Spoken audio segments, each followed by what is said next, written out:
Jesse Elliott has over 30 years of experience in digitizing embroidery and screen printing. Today, he will share his expertise to help your project succeed. He has been instrumental in creating award-winning embroidery that can capture the best of your designs. What do you do at Ignition Drawing? At Ignition Drawing, we digitize embroidery files and vectorize artwork for the screen printer and the embroiderer. How did you get started digitizing? I was a production artist at a screen printing company. We got an embroidery machine and I started running that with the idea that I was going to be the digitizer. So I was watching the designs and watched to see what worked and what didn't, what flows, that kind of thing. I was already familiar with fabric types, so it was a fairly easy transition for me. I just had to learn the software. How can someone get started as a digitizer? So what I recommend is to watch and learn. Use other designs. Look at the flow. Compare it to the final product. Look at the underlay. Did that underlay work for that product? That's the way to become a better digitizer. Always use the right sew-out fabric. When you're doing sew-outs, don't use backing. Don't use nylon if you're putting on sweats.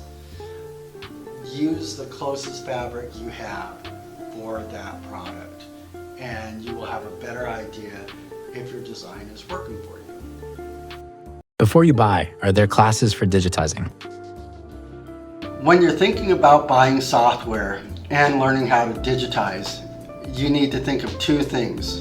One, I need to learn the basics. What density, what pull comp, what underlay do I need to use for this type of fabric, like fleece? What direction to go for hats?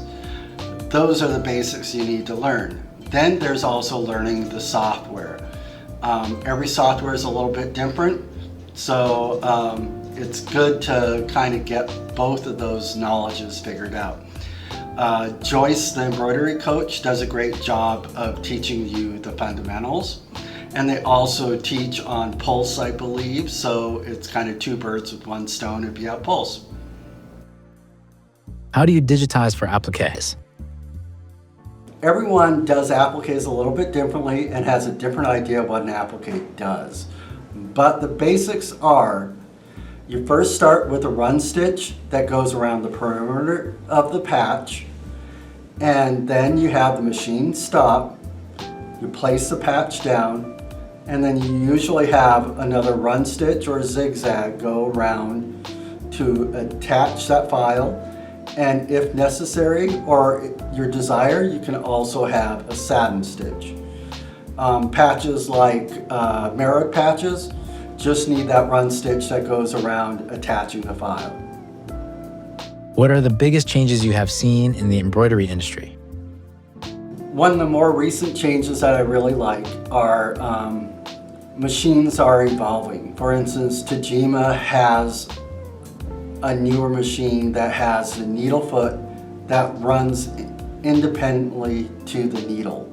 So it goes down, stabilizes that fabric, then the needle goes in, and then the needle comes up, and then the needle foot goes up, which means a lot less movement, a lot less shaking of the fabric, so a better quality.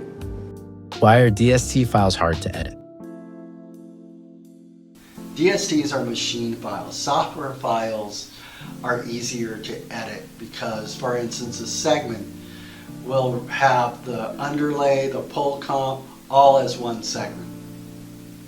When you look at a DST file, that segment is now broken into several different parts. So if you edit one part, you need to edit the other part, but all individually. And it gets to be a little head scratcher to find the right spot. The other thing, it doesn't retain the color information, so it's a little harder to find. If you have a lot of stops, it's hard to find the right spot. Is puff digitized differently than for flats? Yes, puff designs are digitized differently than normal designs. You cannot use a regular file and expect that to work for puff, even if you're adding foam. The different elements are that you need a guideline for the foam, and you need to perforate that foam. The stitches are what cuts the foam, so you need it twice as dense as normal embroidery. So a satin stitch that might be going like this, da, da, da, da, da, da, da, da, da, da, also needs to cut this way. So before you do the top stitching, you need to cut this way. So you have stitches that cut the edge and go inside, and then the top stitching covers that element. Do you have any tips on what backing to use?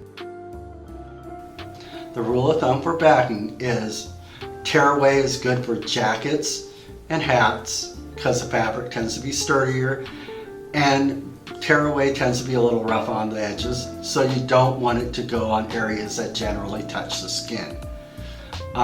So cutaway for shirts because it touches the skin. It's softer. However, there's always reasons where you might need to change that up a little bit. You might not want to have a whole bunch of layers of cutaway on a thin performance wear shirt because it might hang and look unsightly. So you have to adjust here and there, but that's the basic rule. What is a common mistake embroiderers make when working on hats? The most common mistake digitizing for hats is doing it like a flat. We usually say away from the seam and bottom up. And what that means is if you're putting an embroidery on a cap and it's got a seam here, you want the fills to go away from the seam.